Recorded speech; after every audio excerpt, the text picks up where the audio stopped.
Let us bring in our first guest this afternoon, COMELEC Chair George Garcia. Welcome back to the show. Good afternoon, sir. Good afternoon, Ma'am Ami, Ma'am Regina, Sir Ronald, Sir Ed. Magandang hapon po sa mga kababayan natin. Good afternoon, sir. Thank you for joining us. Chair. Yes, sir. Opo. Sir, may favorite question si Regina. Regina. Sakto na, sige. Mauna yung principal. You have to ask him the easy questions first. May build up tayo para hindi naman ako Ikaw yung wala. No, sir. Coming back to your investigation on the campaign donations for the 2022 elections. Several we got senators, word yeah. that last time you told us may mga what was it up to 9 national candidates, but I heard that you had started looking into the 2025 donations. What have you found? Yeah, as of today, Ma'am Regina, we determined meron pong mga 24 na mga contractors nung Friday po 21, ngayon po 24. Sa 24 na yon, 6 po ang senatorial candidates, and then meron pong 2 party list, meron din po na 2 candidates for congressmen, and more or less yan po. And so hindi po nangangahulugan na 24 contractors siya, 24 din na candidates. Because meron po kasing kandidato, meron po 5 ang kanya halimbawa ng mga contractors na nag-donate sa kanya. Meron naman pong kandidato na 3 yung nag-donate sa kanya ng mga contractors. So you're looking at 10 candidates who benefited from 24 contractors? Yes po, more or less 10. And we will be able to complete the 2025 review of the SOSE before Friday this week. And that's why everything will be made available to the public, yung po mga SOSE, including yung PCIJ and the members of the media. Sorry, I forgot what I was going to ask. 2025. 24 contractors, 6 senators, 4 party list members. These 6 senators, did they win? Hindi po lahat nanalo. Meron pong hindi nanalo doon. That's 2025, ha? Yung 2024 po ay mga 5 candidates for senators. 2024. So we are now in 2025 kasi nga po the reason why we proceeded sa 2025 SOSE is because until today, after more than 1 month, wala pa po kami natatanggap na confirmation from the DPWH as regards the 54 contractors of the 55 contractors. So while waiting, we decided to proceed already with the 2025 SOSE para hindi naman masayang yung panahon po namin. So you meant 2022, not 2024? Yes, so 2022 elections. So again, 55 po yung 2022 elections na contractors, and doon po more or less 5 na candidates for senators. Would like to confirm, halos parehas naman kami in terms of number sa PCIJ. Kaya lang may pagkakaiba lang kami doon sa ilang pangalan na nalagay nila doon sa pangalan naman ng mga contractors na nandun sa mga SOSE ng mga kandidato. So 6 senators, some won, some didn't. Ilan yung nanalo this time around, sir? If I'm not mistaken, so far, do sa 24 sa 6 senators, I think po 4. Okay. 4 are sitting right now. Yes po. And out of the 24 contractors, were there any from the list of top 15 contractors that President Marcos exposed? Actually, Ma'am Rina, hindi ko po kasi tinitingnan. I don't know if the people from our department have compared. Pero ako po, personally, I did not compare as regards to sa list ni President and the 15th. I did not even compare the list do sa 2022 list of contractors. Basta we have the list of the contractors, and upon completion, we are again going to write a letter addressed to the DPWH for the 2025 contractors list. And then afterwards, we're going to issue show cause orders for them to be able to explain. And then after that, the candidates will now be required to explain. Okay. And what amounts are we talking about? Are they big amounts? Are they small donations? Ano to? Meron pa rin nagbigay na, meron 15 million, meron pong 10 million, may 5 million, meron po maliit lang, 1 million halimbawa. But just the same, wala naman pong binabanggit yung provision kasi ng election code when it comes to the amount that should be received and should be given by the contractors or received by the candidates, so long as there are donations coming from those who are prohibited from making donations, then that is prohibited under the law. Chairman, anong timeline nyo rito? Medyo inip na yung mga tao eh. Mahirap naman na tumagal Yes, yan sir. dahil baka sumabog. Opo, Sir Ronald, yung pong kaya po inuna po namin, ay hindi naman po talaga na single out yung dating Senate President kasi nga po, siya po kasi umamin, pati po yung contractor niya umamin na nakatanggap ng 30 million and therefore, at nagbigay ng 30 million and therefore, there is no more need on the part of the COMELEC to verify with DPWH. Kaya lang po, we cannot yet proceed talaga in as much as we would like to proceed immediately doon sa pag-i-issue ng mga show cause orders because we would like to confirm first from the DPWH if these are really public works contractors. Baka po kasi private works contractors and wala po basis din yung pag-show cause sa kanila. And yun po yung hinihintay natin. And that's why we already reiterated our request to the DPWH for a certification. Sana po kahit itong 2025, we'll be able to complete the review before the end of this week. And therefore, we're going to write a letter addressed to DPWH by Monday for them to be able to confirm as to whether the number of, or these contractors are indeed public works contractors for 2025 po. So Chair, wala pang request sa DPWH. Magre-request pa lang kayo. For 2025, sir, wala pa po. Oo. Wala pa po yung 2025. Yung 2022 po, more than mga 7 weeks na. Sir Roland po. Sir Paano Roland. kung nakikinig yung mga viewers ay baka pag-submit nyo, diinan nila yung DPWH dahil hindi na sila makapaghintay eh. Siguro, one day lang naman, pwede lang ilabas ng DPWH yan dahil nasa record naman eh. I think po, Sir Ronald, even the members of the media, because they have been following us, they were able to confirm already, nakita nila yung letter namin as early as 7 weeks ago. We're hoping that hindi naman put pressure. Alam po namin sobrang dami rin ginagawa po ng DPWH, but at least lang po we'd like to respectfully reiterate our request so that we can now proceed para naman po matapos na rin sa amin part ito, and then the other agencies of government can now conduct their own parallel investigation concerning the matter.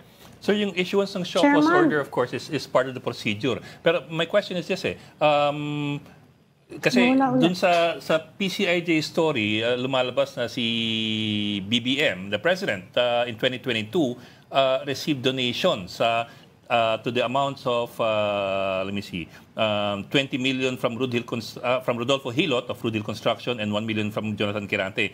Si VP naman from SDevco Realty, owned by somebody who also owns a construction company. Now, I know these are impeachable officials.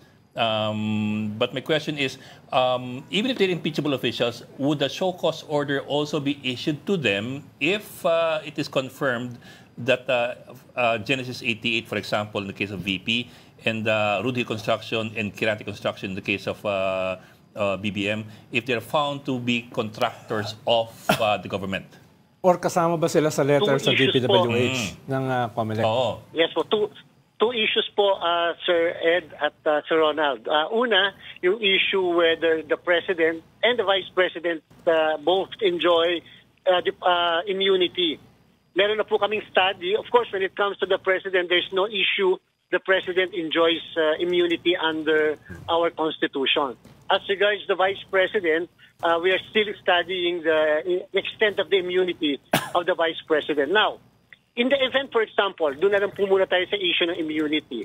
In the event, for example, that indeed immunity is confirmed sa isang tao, sa isang public official, the question now is, can we proceed with the investigation? Perhaps the investigation as against that person may not proceed. Pero po when it comes to the contractor naman po is not immune from suit, and therefore we can proceed with the investigation and prosecution of the contractor. So yan po yung dinedetermine pa namin when it comes to the issue of immunity. Sir Ed, you mentioned about the names. Yun lang po yung difference namin with PCIJ, because sa PCIJ, iba po kasi yung name as appearing doon sa kanilang findings, iba rin po yung name na nasa amin when it comes to the SOSE. Number two, yung pong nakalagay doon sa isang kandidato, ang sabi po ay Realty Corporation. Opo. Hindi po siya Construction Corporation. Sir, that's SDevco Realty, owned by Glenn Escandor, who also owns Genesis 88 Construction. Yes po. So, kaya po kinakailangan namin pa-confirm kasi po yung nakalagay doon sa SOSE per se is not the other company or construction company but the Realty Corporation. Mm-hmm. So, sir, sorry, back to my question kanina. So, you're saying wala nang show cause order for either of the two of them kung sakaling it is found that they also have immunity? Ganun ba ho? Hindi sila bibigyan ng show cause order? We have not, hindi pa po kami nagpupunta sa sasagot sa issue na yan, Sir Ed. But surely, we already wrote a letter to the DPWH kasama po yung dalawang companies na yan sa pinire-request namin sa 55. Okay. That's in answer to Ronald's question. Chairman, outside the President and Yes, Vice Ma'am Ami. President, Opo. ano ba penalty? Halimbawa, lawmaker, senator, congressman, kapag na-establish nyo na tumanggap ng illegal contribution, ano bang penalty nun? Saka anong timeline realistically? Yun na pag-uusapan natin. Within 3 years ba, ma-resolve ba yan? 1 to 6 Ay, years imprisonment. wala pong 3 years. Mas masyado pong mahaba yung 3 years, Ma'am Ami. Gaano This is katagal? an election offense, punishable by 1 to 6 years imprisonment, regardless of the position involved. Wala pong pinag-uusapan kasi po ang sabi, candidates, Permanent political parties, disqualification. and even party lists. And therefore, this has an imprisonment of 1 to 6 years. Tapos po, kung conviction by final judgment, it has perpetual disqualification to hold public office. Pero ma-enforce ba agad, John? Kasi alam ko sasabihin namin ng mga yan eh. Hindi pa naman final yung conviction eh. Yes po, mukhang hindi pa po dahil, again, would like to clarify that as far as the public is concerned, our jurisdiction pertains only to the issue of election offense. We do not have the power to remove the sitting congressman, senators, or even the governors. Kinakailangan may process po, halimbawa, either sa House of Representatives Electoral Tribunal, Senate Electoral Tribunal, or their own internal processes kasi meron po silang mga committee on ethics sa Senate and the House, and then dito sa House of sa DILG, they have the power to discipline the local officials naman. You mean to tell So me... hindi kailangang intayin na umakyat pa sa Supreme Court. I mean, within the House and the Senate, pwedeng sila at tanggalin na namin kayo. Kapareho ni Saldico. Di ba? He was pressured to resign. Yung po, Pwedeng gawin nila yon. yes, Ma'am Ami. Yung po kasing pag-removal from office, they don't need the evidence as required sa criminal cases. Sa criminal cases po kasi kailangan ng evidence of guilt beyond reasonable doubt.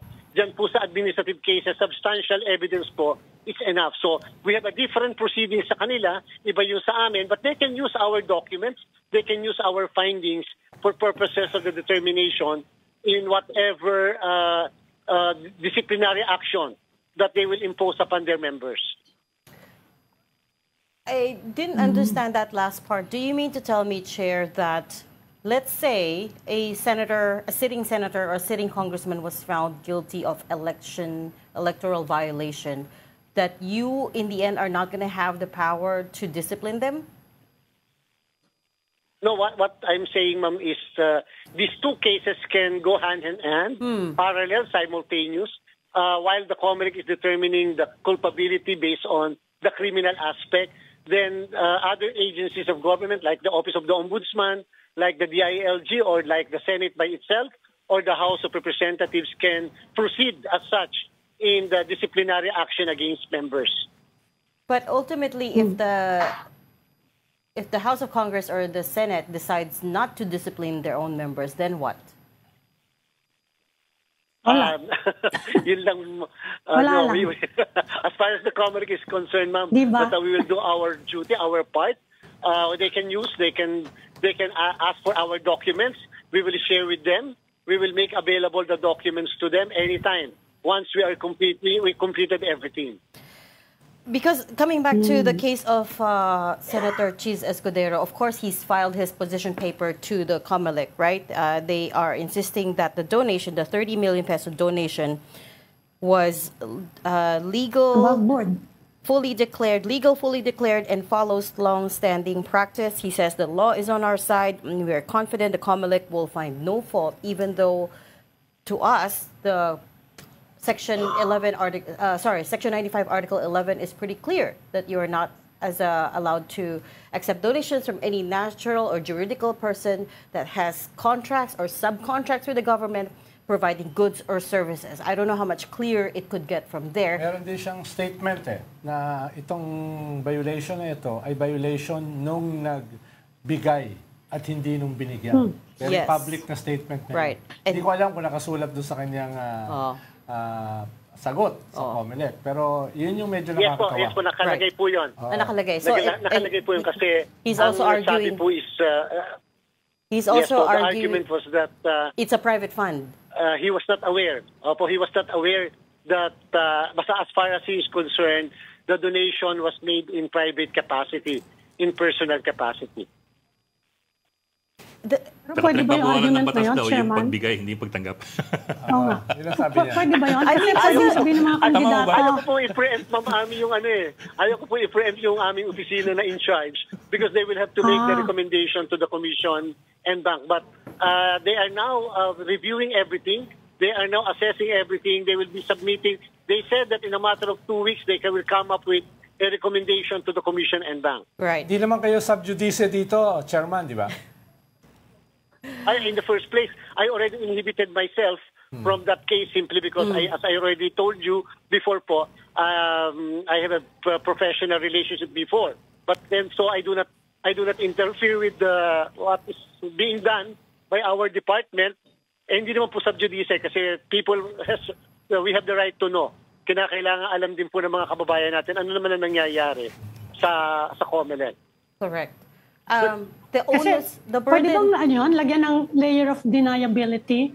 Halimbawa, sabihin ng kandidato, meron akong tao in charge sa pagkolekta ng which is probably true, no? May tao ako in charge sa pagkolekta ng mga donasyon, big and small, sabihin niya, hindi ko naman alam yan. Kung sino yung nangongolekta, tapos pwede yung ba? mga donations po kasi, number one, ay meron pong pinifilapan sila na form for the donation. And number two, there must be acceptance by the candidate. At saka may acceptance po ng candidate. So there can be no donation without the acceptance of the one who is receiving or who is soliciting the donation. Tsaka 30 million That's So pretty ignorance big. of the contribution is no Hindi pwedeng sabihin nga, excuse. hindi ko lang bibigyan 30 million. Petikas lang natin yung Mogson. Nakalagay naman po sa SOSE, kaya po inamin kaagad nila, nakalagay naman po sa SOSE yung 30 million pesos, nandun din po yung contribution donation. In all fairness, ma'am, but for the sake lang po ng fairness, yung nakalagay po kasi yung pangalan ni Mr. Lubiano, wala naman pong nakalagay doon na ito ay dinodonate ng mismong korporasyon ni Mr. Lubiano. As to what is the effect of that, that is for the commission now to determine. Sige. Doon sa mga tao na hindi pwedeng parusahan at this point, kapag wala na sila sa pwesto, meron pa bang penalty that can accrue to them? Ano pang penalty pwedeng ihabol sa kanila? Ang rule po natin sa constitutional law, sa political law, habang nakaupo yung isang impeachable public officer, there can be no case that can be filed against that person, against the impeachable public officer. However, after po the term of office, then the proper case can be filed against the impeachable public officer. The thing that I wanted to say about yung what Ed was saying before, Chair, was that the burden should not be on the contractor. I mean, of course, they're equally guilty, but don't you think that It's under the section prohibited donations. don't you think that the bigger responsibility is on the candidate, especially if they're a lawyer? Especially since they're public officials. So they're going to be public officials. Kaya nga, ang dami Dami namang especially nun. You're a public official, Maybe you're a that's the lawyer, reason- and you're that's the telling me reason why, you don't know? Yes. Ma'am Regina, maybe that's the reason why yung They're telling mismong us. Section 95 did not distinguish between the liability culpability of the contractor and the liability culpability of the one receiving the donation or the contribution. Wala naman pong distinction eh. So meaning to say parang it takes two to tango. Once there is a donation, then the other one can also be held liable because of the donation. So as to whether there should be a valid distinction, yan yung magandang issue. That's why po dito, I think the problem is legal one rather than factual one. It does take two to tango, but one in that equation ran for public office, right? And therefore has a bigger, has a bigger responsibility. Public responsibility. Bigger liability in this case, the way we see it, because again, you ran for public office, Higher and of standards. course we must hold them to higher standards, and you're a lawyer to begin with. So ano sinasabi mo, Reg, dapat mas mataas ang Ma'am Rina, parusa? Sir Ed, Hindi, Sir Ronald, sorry, Chair. Yung pong dahilan kung Chair. bakit- Ang sinasabi ko lang is, Opo. don't make the contractor the scapegoat here. Because, yes, it takes two to tango, but the contractor can always feign ignorance. Now, I didn't know bawal. We've been friends for a long time. But the candidate should know because they all signed that SOSE. Many of them are lawyers. And also, how could you not know that this is prohibited in our election code? It's a very clear law. It's not ambiguous by any means. Pero di ba lawyers ang pinakamagaling mag-pretend ng ignorance? Maybe yun po ang dahilan.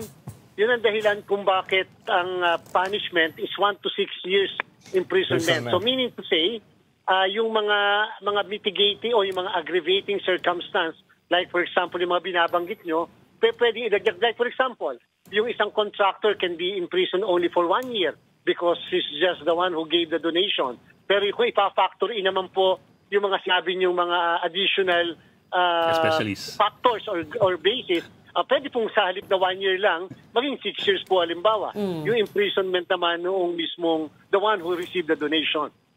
Chair, meron bang ganyan precedent? Is that supported by historical precedents? Wala pa po tayo. Wala pa po tayo. That's the reason why. Yes po, wala pa po tayo. Since 1985, wala pa po tayong ganyan. Ang napaparusahan lang natin lagi ay overspending at saka po yung underspending. Meaning, they did not report properly the expenditure. O kaya naman, hindi nag-submit ng magkasunod na SOSE sa magkasunod na election, therefore, perpetually disqualified.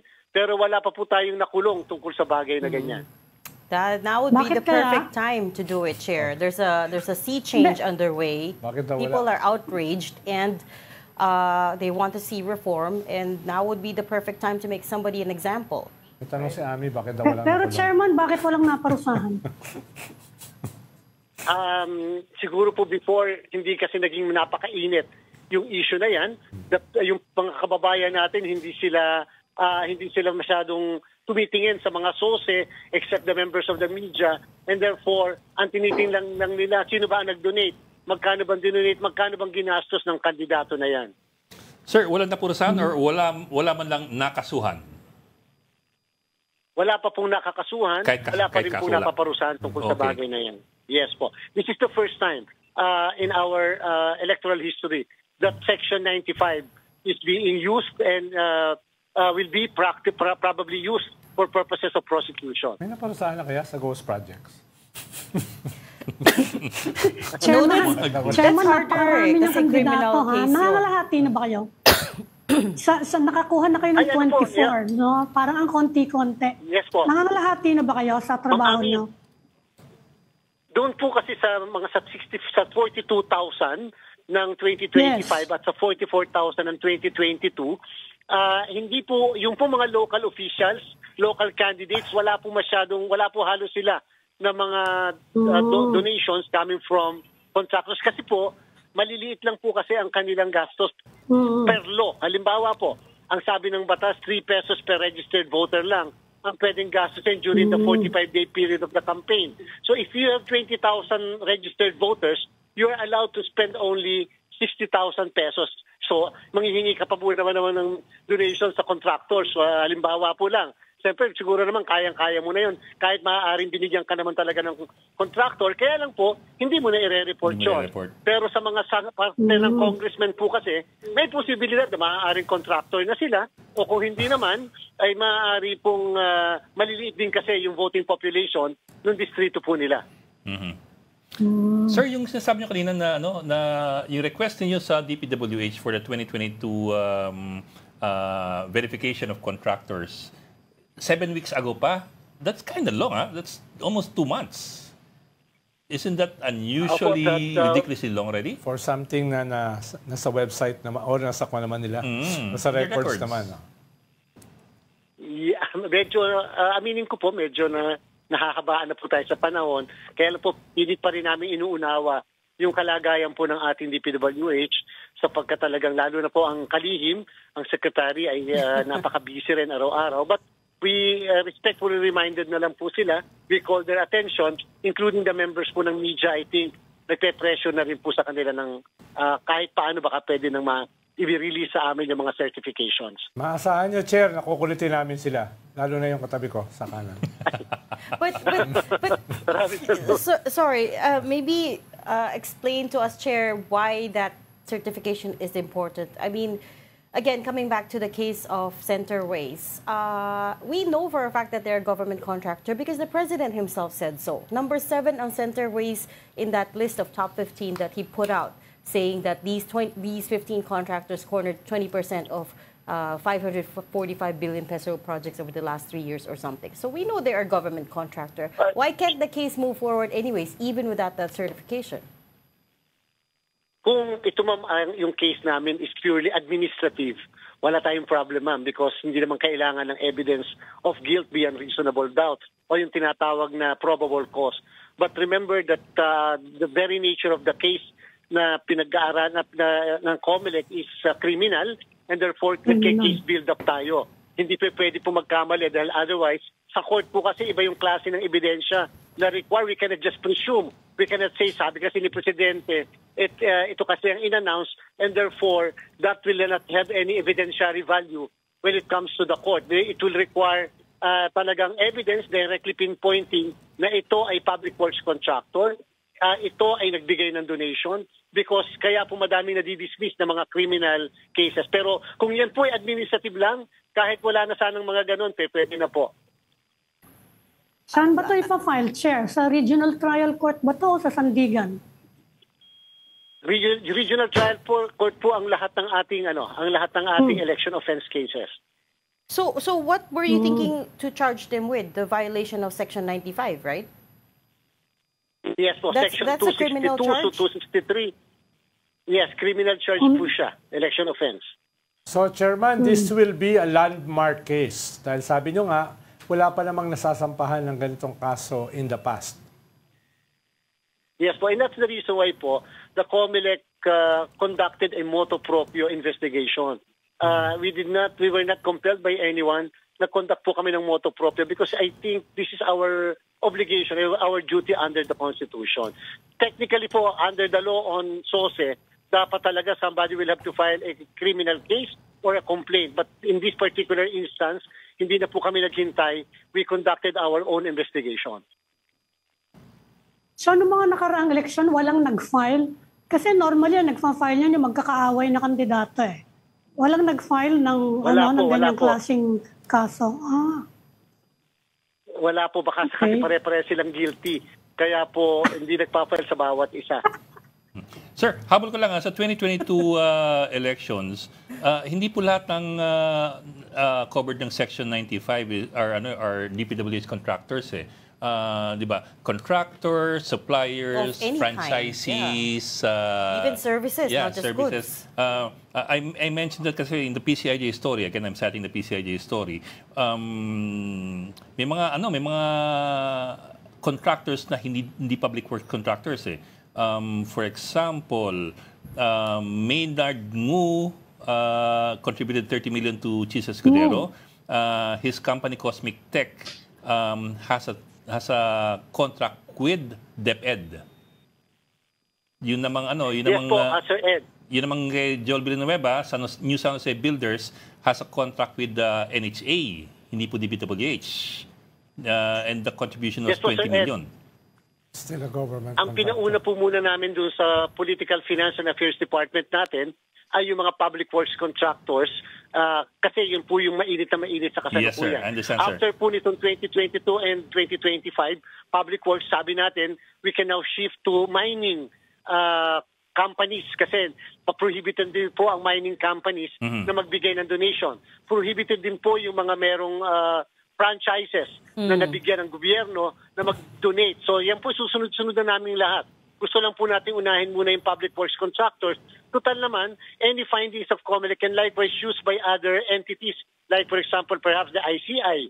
Pwede rin po nilang gamitin yung aming mga documents especially as declared in the SOSE mismo ng kandidato. Yes, sir. And sir, yung nga lang kasi you're stuck there with the DPWH with 7 weeks of waiting na walang napupunta po. Another example is si Leandro Lebiste donated 100 million to Loren Legarda in 2022 and he owns a franchise. He has a franchise with the government sa Solar ng Bayan program. That's a franchise po, hindi siya DPWH contract. So these are possible, Yes, no? well, I don't know if you'd call them low-hanging fruits. Yeah, that's why po, Sir Ed, pumunta na muna kami sa 25.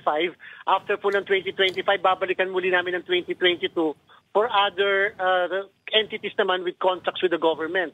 Katulad na po yung may franchise, katulad din po na may mga mining concessions or companies. May mga nakita na po kaming ilan na mining companies or concessions. So, public works po muna and then pagkatapos po nito, proceed na kami sa other entities. Chair, nabanggit nyo kanina na pwedeng gamitin ng ICI yung mga dokumento nyo. Meron na ba talagang konkretong coordination between the COMELEC and the ICI or possibly the Ombudsman dito sa mga kaso na ito? Meron na ba tayo nakikita na konkretong coordination? In the meantime, wala pa po ang ICI and COMELEC. Alam po natin, may mga iba silang inuuna. Pero doon po sa pangalawa yung nabanggit na entity, meron na po silang coordination sa amin. Warning lang po, Chairman, dahil nabanggit nyo kanina, baka lahat sila guilty. Baka maging headline niya ng Philippine Star bukas. Baka gusto niya i-qualify, Chair. Hindi naman po, basta ang sa amin po, we're just conducting the investigation. Wala naman kami binabanggit na names. Ang importante po sa amin. But after po ng confirmation ng DPWH, wala pong problema. We'll make public the names of the corporation simply because na-confirm naman po namin halimbawa na sila ay government contractor. So we'll make available to the public the names later. Okay. Sorry, Chair, we're being told to wrap up, but just one very quick last question.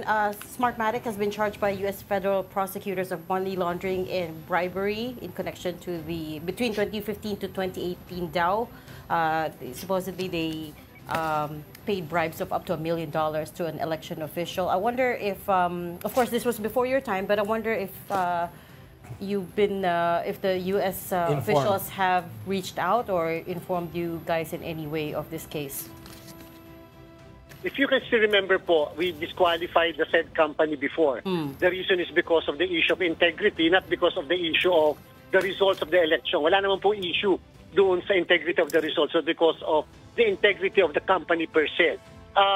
Simply because at that time, we have a very close coordination already with the US DOJ through our Philippine DOJ because of our mutual legal assistance treaty.